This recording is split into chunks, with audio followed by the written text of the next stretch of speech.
Srila Prabhupada ki jai, Guru Maharaj ki jai. Please take over the call, Prabhuji. Yeah, Hare Krishna. Mataji, I just wanted to ask you: is audio being recorded of this call? Yes, Prabhuji. Okay, fine. Can you please, after the class, can you please ask them to send me audio recording also, because I think I just got video last time, but I don't need that. Okay. Yeah. Okay. Okay, fine. Prabhuji, can you be on video? Video here, internet. No, internet is a problem. I'm in the farm somewhere in the jungle. Okay, Prabhuji. Thank you. Fine. Hare Krishna. Hare Krishna. Okay, so yeah. Thank you for this call, and I think we are reading Srimad Bhagavatam 4:15, 4, 4th canto, 15th chapter, 4th verse. Let's read this. Om Namo Bhagavate Vasudevaya. Om Namo Bhagavate Vasudevaya. Om Namo Bhagavate Vasudevaya. This is Srimad Bhagavatam 4th canto, 15th chapter, 4th verse.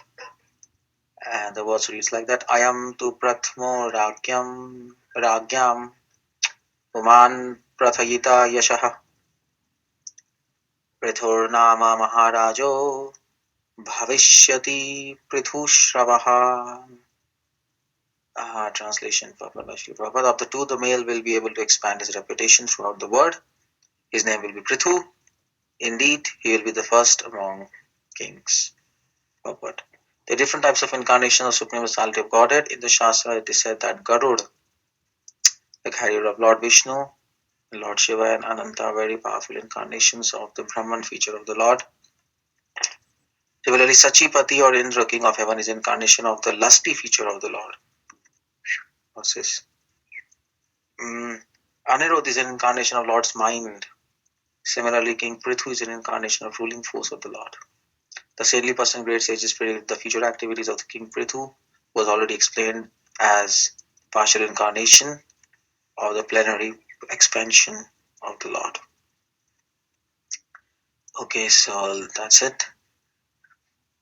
Om Jnanatimrantasya Jnananjana Shalakaya Chakshurumilitam Yena Tasmai Shri Gurave Namaha. Srila Prabhupada ki jai.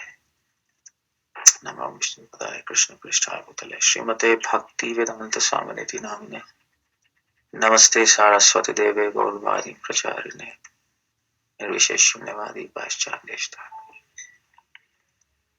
So we are here. We are talking about Prithu Maharaj and his appearance. And Dhruva Maharaj is long finished that story, King Vane. And now Prithu. I think the previous chapter mentions about the activities of King Vane, and then how he was killed was overthrown by Brahmanas, and he was actually assassinated, by the way. He was killed, by the way. And then they churned his arms, and Prithu and his wife Archie, whose name was Archie, they appeared. Now, how they do that, I don't know. How you churn a person's arm and you get people out of it. We have no idea of that kind of science. You can get people out of male-female copulation, that you can do, or maybe in vitro fertilization, that can also be done.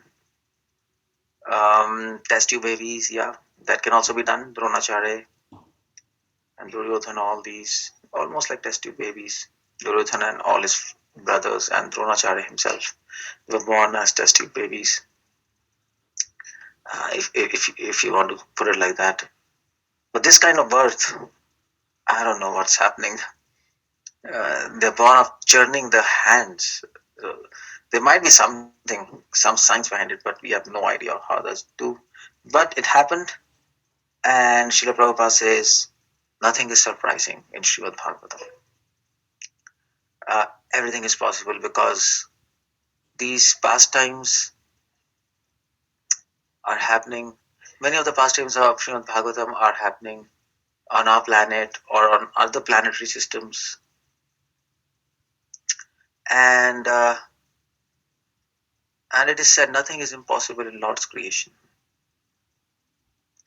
So, in fact, I mean to say this is nothing.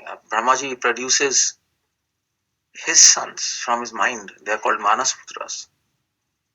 All these Prajapatis and initial Saptarishis, Narad Muni himself, they are all Manasputra from mind. How do you do that? Mahabharata says Kunti was born, Karna was born from the ear of Kunti. How do you do that? So this might be interesting research, but anyway, we are not going to into this. But the whole point is that Prithu Maharaj, he appeared. And this verse is specifically talking about Prithu. Ayam tu prathamo ragyam. Now, it is said, Ayam tu prathamo ragyam. He was prathama. Prathama means the first. Prathama means first, of course, prathama in Sanskrit. But here the word is the first. The first among kings. Ayam tu prathamo ragyam. He was the first among kings. The whole point is he was the first of his own kind of all kings in the history. That means he was the best among the rest. Or he was the best and the rest have no comparison to him. That is Prithu. Prithu was such a perfect king that even Lord Ram's kingdom, they envy his kingdom. What's that? I think when I was a child, we used to have that advertisement of Onida TV television. And they used to say, neighbors envy and honest pride. It's almost the same thing. Prithu's kingdom, Prithu was such a perfect ruler of his own kind, unparalleled. He was Shaktivesh avatar of Lord. That is why he was such a perfect king. We'll talk about it, but at the same time, the first point is to note here is Ayam tu Prathamo Ragyam. The word Prathama indicates that he was the first of his own kind, was unparalleled, unexcelled. His kingdom was glorified much more than the kingdom of Lord Ram, although he's not as famous as Lord Rama. Because, of course, why? Because Lord Rama, he did specific pastimes to deliver people. That was the intention of Ramayana. He did pastimes to establish dharma and maryada in the world of mortals, in the world of humans on this earthly planet, especially to deliver people. Now, that is where Ramayana became famous because it was done for instructional purposes. But Prithu Maharaj's rule was not like that. It was not, the intention was not to instruct people in dharma or something like that. It was, his pastime was to rule the world. When specifically there was a catastrophe and calamity in the entire world, no king. That's the whole problem there. And specifically, not only no king, but people had fallen into extreme sinful activities to such an extent that that Mother Earth, she could not tolerate it, and she stopped giving jewels. She hid all the jewels and all the food in her womb. People were doing. People were waiting, and there were no fruits in the trees. There were no flowers. There were no gold. There was nothing. There were no jewels in the seas. There was no food. Earth was not giving food. What to do? What can be done? Previous to Prithu Maharaj, nobody used to do farming. They were not doing farming. Earth used to give wheat and rice itself. Just like we see, like just like you come to, you go to any land and you get weeds you get, isn't it? Weeds. So you have to pull out weeds, isn't it? And then to grow wheat and rice. So wheat and rice used to grow like weeds. There was no farming required. It just used to pop up like that everywhere. Just go, pluck it, boil it, eat it. That's how it used to come. No farming, nothing. People were enjoying, but earth hid everything. Nobody knew what to do. There was there was there was a wide scale um, famine. Let's say people had no food. There was um, wide scale. Let's say hunger, poverty, because no jewels, no gold, no mining. It was a catastrophe. It was a holocaust. Let's say like that. It was a holocaust. World War II, Hitler, and he killed 60 lakh people. Hitler, 60 lakh Jews.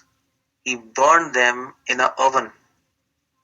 He made factories to burn people, and specifically there were three factories which were famous in Germany, and it is said that he was burning people in the furnace. He made a big furnace. People used to come in trains like cookies, and they used to take them like cookies on the plate and throw them in the furnace. That's all. That's how they used to do. 24/7, and the whole area around it, till kilometers, they used to smell horrible, and nobody could do anything. Nobody wanted to do anything because they were proud to be Germans, and we are killing a race which is not supposed to live. That's called Holocaust, by the way. World War II, where millions of people die or they're killed brutally or tortured. Now, bigger Holocaust than that was Prithu Maharaj. Before Prithu Maharaj, it was at least this kind of Holocaust. Hitler and all these World War II. Okay, it was restricted to Germany, Poland, Czechoslovakia, and probably Europe. Something in Japan, something they were allied with Germany. But this kind of Prithu Maharaj, what happened before Prithu Maharaj, Kingdom of Wayne, and after he died, it was simply an anarchy. It was out of control. Prithu Maharaj came at that time, and his purpose was to bring situation in control. And he did not only a good job, but an excellent job. He not only restored the kingdom, but he actually prospered the kingdom. That kind of king he was. He took the earth from darkness to light, from extreme poverty and sinful conditions to um, absolute pious people and absolute perfection, even greater than Ram. Absolute beauty, absolute auspiciousness. He did that in his reign, and that is why it is called Ayam tu Prathamo Ragyam. He was first of his own kind, and there is none other, no other king equal to Prithu. No Egyptian king, no Roman king, no Greek king, no Indian king, none of them. Prithu was Prithu. That's the whole point. It is said, like poets like to compare with Krishna's face with moon, or Krishna with a lotus flower. But then many poets say compare Krishna with Krishna because they find no comparison to compare with. Similarly, Prithu was Prithu. That's why it is said, Ayam tu prathamo Pritragyan. Pratham. This word Pratham, the sense it carries is this Pratham. Now, why he was like that? How come he's like that? How come he's beyond perfection? Now, before that, let me just say he not only actually restored the sanctity of the earth and of the people and of civilizations, he also taught them how to live. and not only in their actions but also in practical word. He taught them farming. Actually, Prithu Maharaj invented farming. We know this. Some people say Rishabdev did. Some people say Bharat Maharaj. At least according to Bhagavatham, it's Prithu Maharaj who actually gave the science of farming. Rishabdev and all these people, they might have revived it um, but Prithu Maharaj, he gave the science of farming for the first time on this earth and told them, okay, you should do farming like that. Because I just told Prithu, before Prithu, rice and wheat, they were growing like weeds on the earth. People used to take and eat. But now here, because earth was not giving anything, he told them how to plow fields, how to make, how to do farming. And that's, you see the point. Prithu, like God, like Vishnu, he created a system, Shrishti. He created Maryada. He created morals. He created civilizations when people had become barbarians. And then he maintained them by teaching them what is dharma and how to sustain your soul by dharma and bhakti and how to sustain your body by farming. So he was exactly acting like God. Why? Because he was God. And that's the whole point. That's the whole point. And Prabhupada mentions in the purport, King Prithu is an incarnation of the ruling force of the Lord. Is an incarnation of the ruling force of the Lord. Ayam tu prathmo ragyam. Prathmo. Pratham also means in Sanskrit the first, the leader. That's also the meaning of Pratham. He's the first in army. Now what that means? He's a head. Pratham also means a head. He's a boss. He's the first person, and then everybody follows. He's a head. That is ruling force. Now that's why Prabhupada says he's an incarnation of ruling force. That's why the word Pratham is also used. I am tu Prathamo Ragyam. He was literally incarnation of Vishnu, and he was simply the best and simply an irresistible force. That was Prithu. Irresistible force, a ruling force who knew how to rule, who established the rules of ruling. That was in fact how Prithu ruled. It is also explained in Bhagavatam.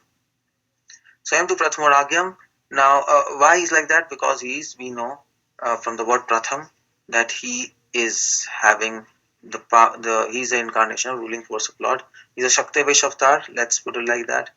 Just like Narad is Shakti Vesh avatar of Bhakti. Narad has a devotional force in him. Asatu Devala has dharmic force in them, the incarnation of Dharma. Vyasa is having the force of knowledge. He is an incarnation of knowledge. Prithu is the ruling force of Lord. So I am to Prathamo Ragyam. Puman Prathayate Yashaha. Now Prithu, the word is used Puman. Puman means male. Now Prithu, although Prithu Maharaj, he did many activities which are beyond human scope. He did actually immortal activities. No human can do. For example, he took his chariot and actually divided the earth into 7 continents. Hare Krishna, is there somebody's phone is on mute?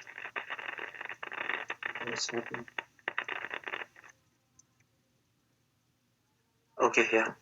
So his by his chariot he divided earth into 7 continents. His chariot's wheel was such a big.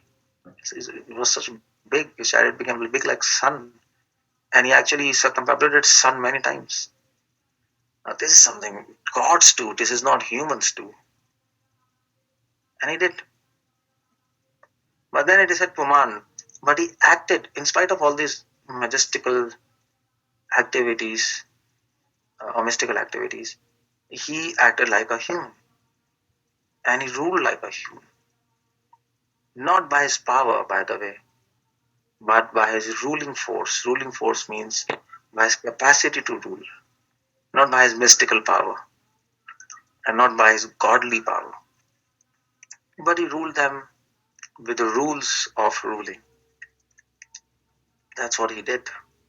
And he taught history, how an ideal king should be. He taught them. Puman, uh, if you want to teach somebody, you have to be on their level. Otherwise, they don't learn. Just like Srila Prabhupada, he wanted to teach them how to do devotion. And at the end, when he was leaving his body, he became very sick. And devotees asked him, okay, you are perfect and you can do anything. You can ask Krishna to make you even not die. Prabhupada says, well, I can do that, but I'm teaching you how to die. So similarly, Prithu, he acted like that. Puman here doesn't mean that he was an ordinary person. Puman, generally, the word used is for male or man, ordinary man. For Krishna, it is used Paramaha Pumanyo, Ishvara, Parama Krishna Sachidananda Vigraha. Other Govinda Sarvan. Oh, sorry, in Samhita, in some other verse it's used Paramaha Pumanyo. He's a supreme male. Now Vishnu, so in that sense it is used. He's a male. He's a male. The whole idea is he's acting like a normal human. He's ruling like a normal human, but his activities are beyond perfection. That's how it goes.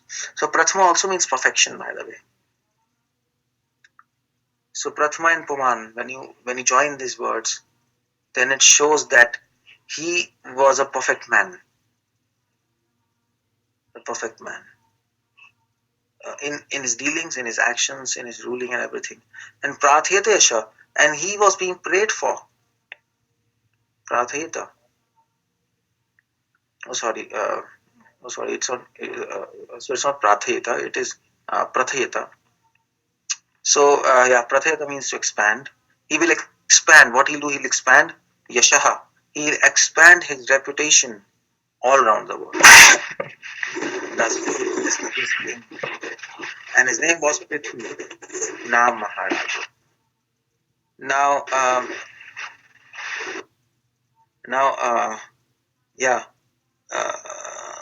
Prithu means expansion, by the way. It comes from the word pratha. You see the word here, prathayita, pratha. The word used is pratha, and the suffix is yitaha, prathayita, prataha, prathaya. And from that comes prithu. So pritha is also the word there, Kunti. And his father was Prithu. So that's another Prithu. But this is another. So these two words are related, and both means expansion. That's why Prithu is called Prithu, because he expanded his fame, he expanded his kingdom, he's expanded his morality, his ideas, which actually God's ideas, was he Shakti Vishakta. He expanded his God's ideas all around the world. He established God's rule all around the world. He was acting as a representative of God. He was Shakti Vishakta of God, but he acted as a representative of God on the earth, and he acted godly. So that's why his name was Prithu. Prithu. That's what a king he must do. An ideal king, he must expand. He must expand piety, morality, education, and kingdom, happiness, auspiciousness, beauty. That's what an ideal king should do. And Prithu did everything. That's why he's called Prithu. Prithu Naam Maharaj. His name was Maharaj, Prithu. And Bhavishyati, it is said, in future, there's a prediction about him in Bhagavatam. At that point of time, now we know. By that time of point, when he was born, probably some saints might have come, some brahmanas might have come around, as usual. And they asked him, okay, what's the prediction? Brahmanas were there, by the way. They churned Vensam. So they predicted his future by constellation. They could easily understand his incarnation of Vishnu, because, of course, they churned the hands of Vain and the chanted mantras, and they were actually expecting incarnation of Vishnu. And they predicted, Bhavishyati Prithu Shravaha. that he will be Prithu Shrava, he will be widely known. Shrava means known, heard. Prithu means widely. He will be widely heard by people. Nobody will be able to resist his orders and his commands and his charisma. That's Prithu. You see the word again and again, it's used. Pratha, Prithur, Prithu Shrava, and then I am to Prathama. There also Prathama, Pratha is used. And that is Srimad Bhagavatam. Bhagavatam is actually poetic. It is rasik. This is called alankar. Prathma, Prathayita, Prithu Shrava, and that's interesting. One just a poetic thing to note. So he will be widely heard and widely known and widely renowned. That's Prithu. Now you see the point. By this we can understand that another thing, by his effect, by the effect you can understand the cause. The effect was he became extremely famous. He did which was almost impossible, and by that we can know that he was Shaktivesh avatar of Lord. And that's why Prabhupada says Krishna Shakti Vina Nahi Tare Pravartana. How do we know Srila Prabhupada is Shaktivesh avatar of God? He's an empowered personality, we know. Why? Because of the results. What he did was simply impossible. He took Krishna consciousness, a typical Indian culture, typical Bengali Indian culture, to the entire world. Typical God, Krishna and Radha in the entire world. And people became devotees, they were chanting. Now that's impossible. And by his works, Krishna Shakti, by his Shakti we know who is he. So by the cause, by the effect you can understand the cause. And his effect was Prithu Shrava. He'll be heard, he'll be widely known. That's why you can know he was incarnation of ruling force of Lord.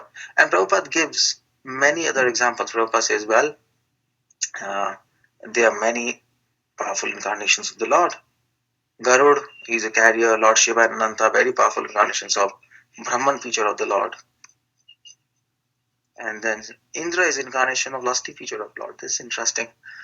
It is incarnation of lusty feature of Lord. That's quite interesting because I mean to say here, lust is not just sex. That's the whole point. Lust is not always sex, by the way. A gross manifestation of lust is sex. Lust means an insatiable hunger for matter. That's lust. It might be in any form. It might be in form of sex. That means flesh or body, another's body. That's matter. It might be in form of shopping many things, phones and appliances and whatever, electronics, whatever. And that's hunger for matter, for dead matter, for earthly things. And then lust can also come in, express itself in form of power, hunger for power. Basically, it's a hunger. Lust can also manifest itself into hunger for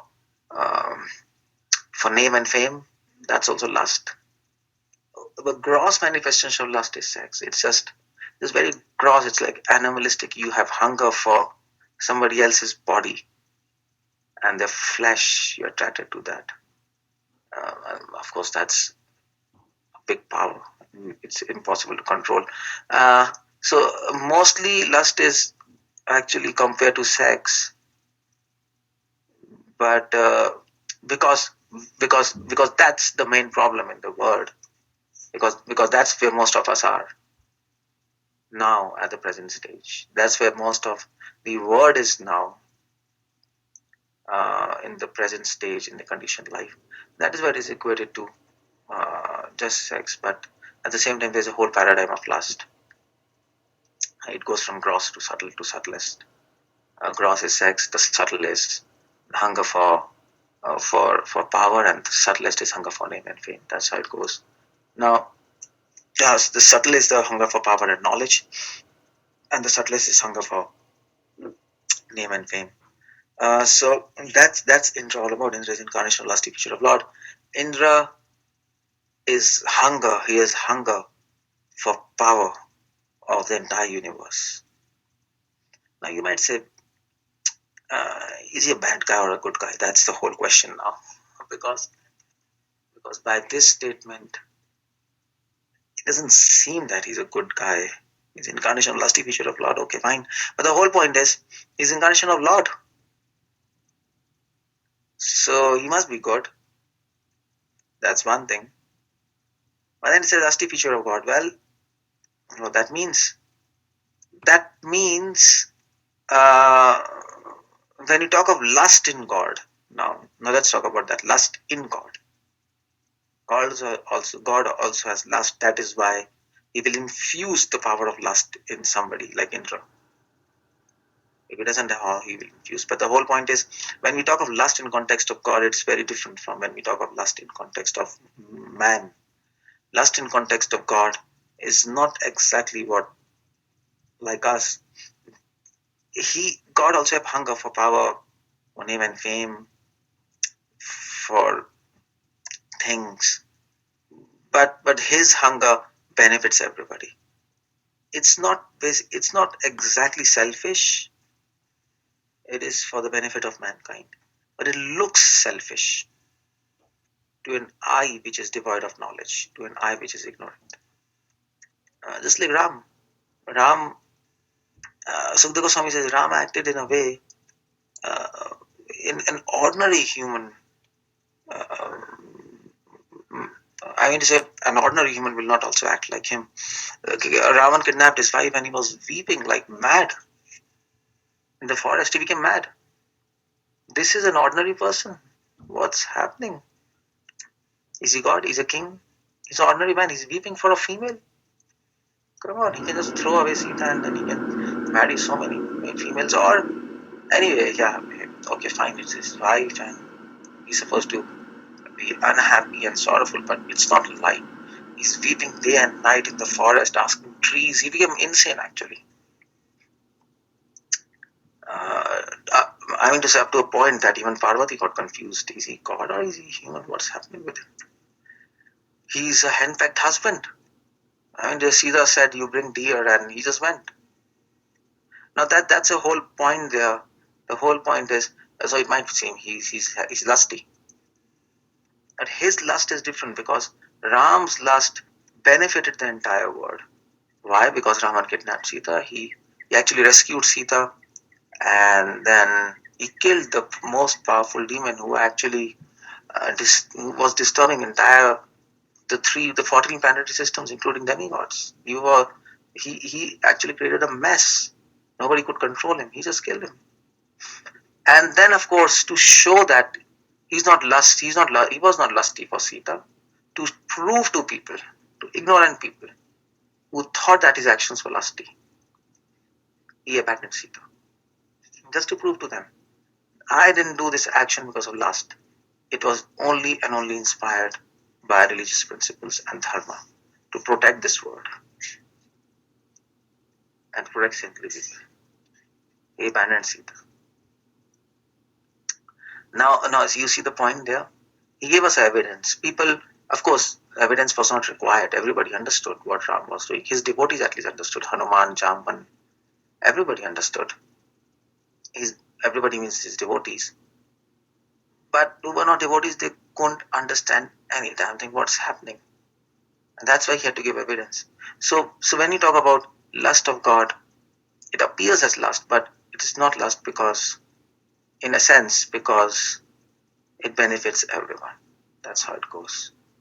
In the end, in our case, our lust harms us and people around us in the end.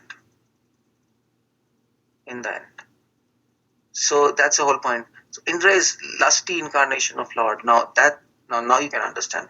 God has infused his lust power of lust in Indra. That means Indra has hunger for kingdom, power, for name and fame. But his hunger helps him to rule the entire material world, to rule this whole universe as a demigod. He can actually identify with with this universe as a king. because of his lust. He thinks it is my duty to protect it. And that inspires him to protect it properly. Of course, he also understands that he's an instrument of Lord. Sometimes he forgets, but then Krishna kindly brings him back to the track. But as a king, you have to identify with the kingdom. You have to think it is my kingdom, because because I mean, it's just as we think it is my body, and that's why we take care of this body very carefully, very meticulously. Just like we think it is my husband, my children. That's why we are able to take care of them whole life. Some other children, well, some years we can do, but not whole life, and not in the same intensity we do for our own children, because we identify with them. And for that identification with matter, you need lust. Otherwise, you're not able to do it. Uh, or just like Daksh Prajapati, Krishna gave Daksh Prajapati, um, I mean to say, I mean to say, uh, uh, intense lust, which was thousands and thousands of times more powerful than any human. Why? Because God instructed him to create praja, to create humankind by actually copulating with his wives. But then he was supposed to produce thousands of children. How do you do that if you don't have a power of lust? You can't do. You will become. And you can't do. You'll become mad. You can't produce thousands of children. You can't keep on going. And Krishna infused the power of lust in him, and that was for service. So Indra is incarnation of lusty. I mean to say, lust. That should not be taken in a negative sense. It should be taken in a positive sense. That's to do service of God. And they understand. Indra understands. I am being infused with the power of lust. Daksh Prajapatis understand. We are being infused by lusty desires, by lusty power, to actually serve God. And God was happy with Daksha, and God is happy with Indra, because they are demigods. In fact, Srimad Bhagavatham says, Indradi Vyakulam Loke Mrityam Yoge. Krishna descends in various incarnations just to kill the enemies of Indra. That's how privileged he is. That's how privileged that post is. So,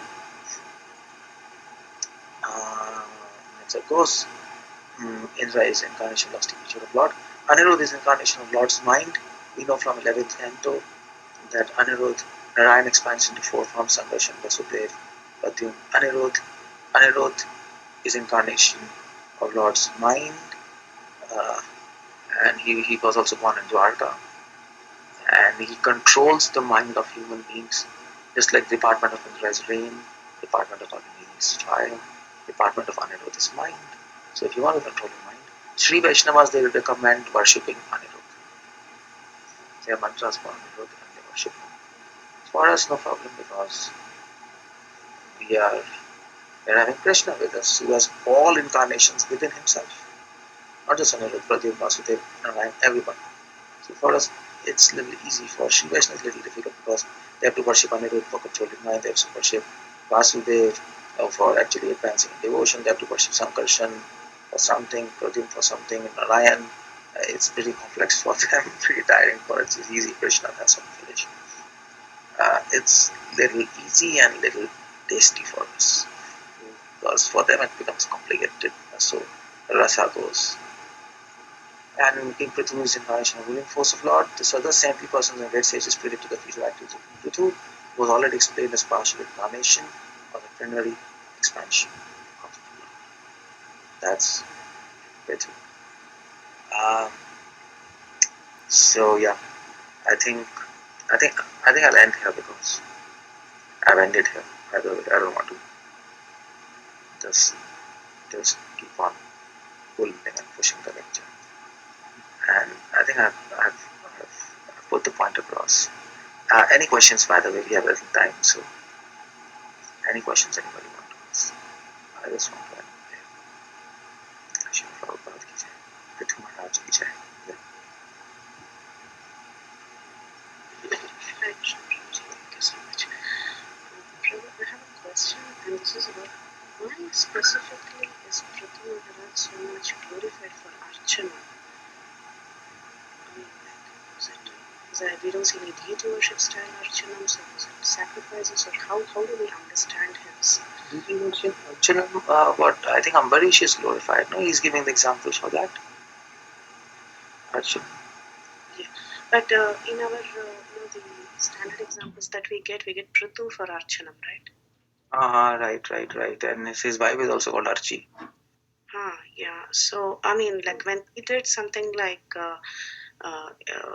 plowing the land for agriculture and all this, why specifically Archanam is glorified? Yeah, because you see the point. As a king, especially when he came at that time, we have to understand the circumstances.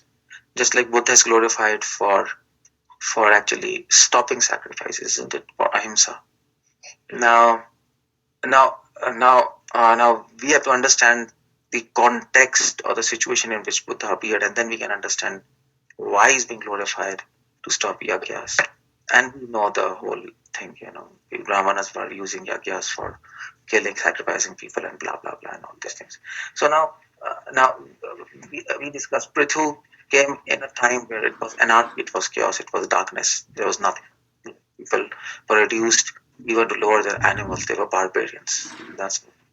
Everything was lost. So he came and he re-established their civilizations. Now, the most important point in re-establishing any civilization is education.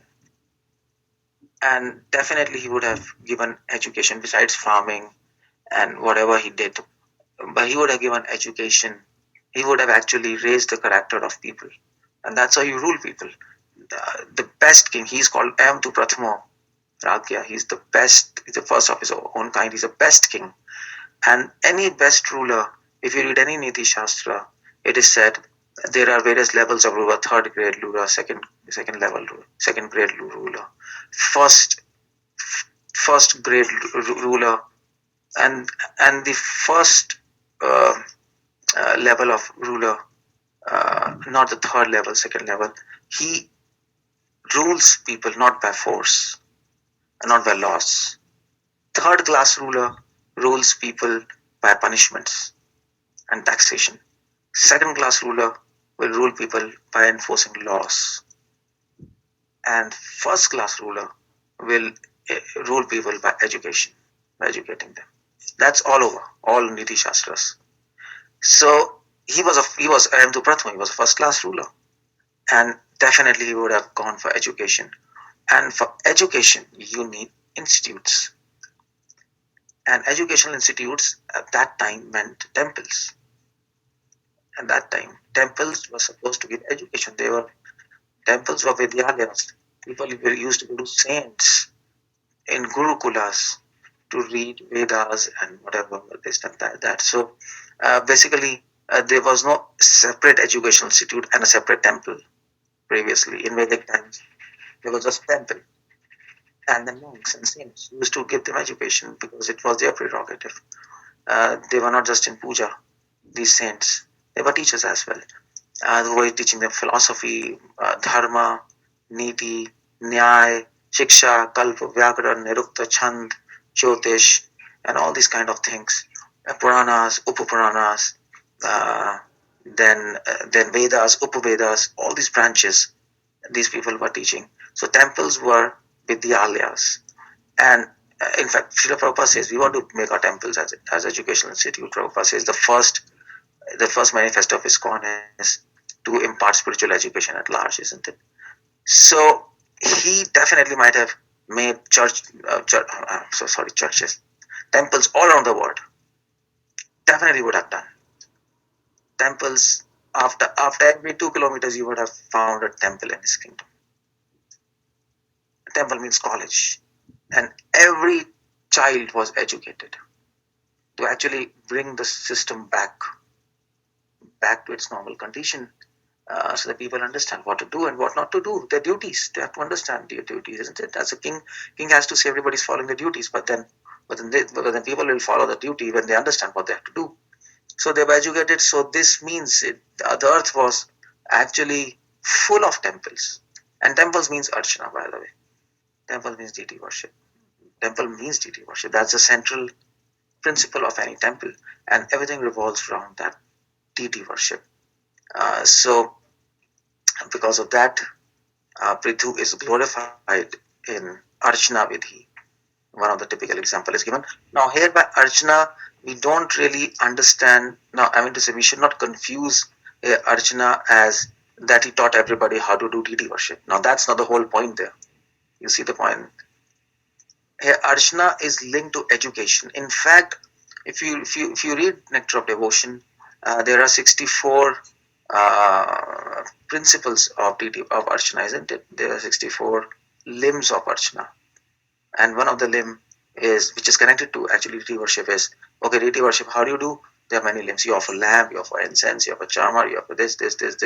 But then in 64 items, that is there. Now we do small deity worship, 16 items, but Nectar of Devotion says 64 items.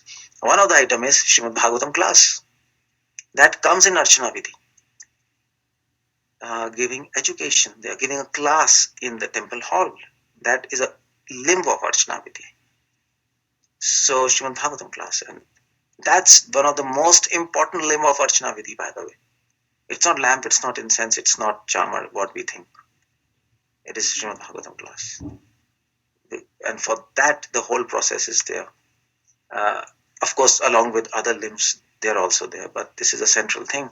So we understand he's the example of Archana Vidhi because he brought education back through these temples, through this deity worship, and he established the kingdom of God on earth.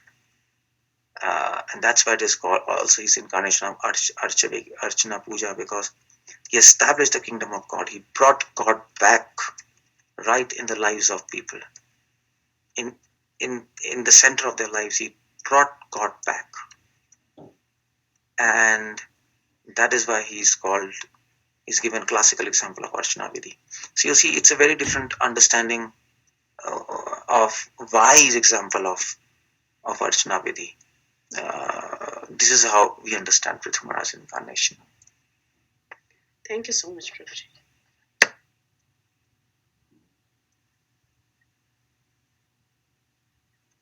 Okay, so Hare Krishna, Prabhuji. Thank you so much for the beautiful class. Is there anybody having any questions or any realizations?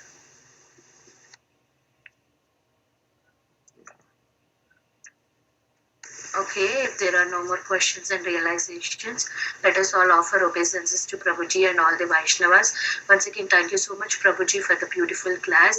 Vancha kalpatarubhyasya kripa sindhubhya eva cha patitanam pavanebhyo vaishnavebhyo namo namaha.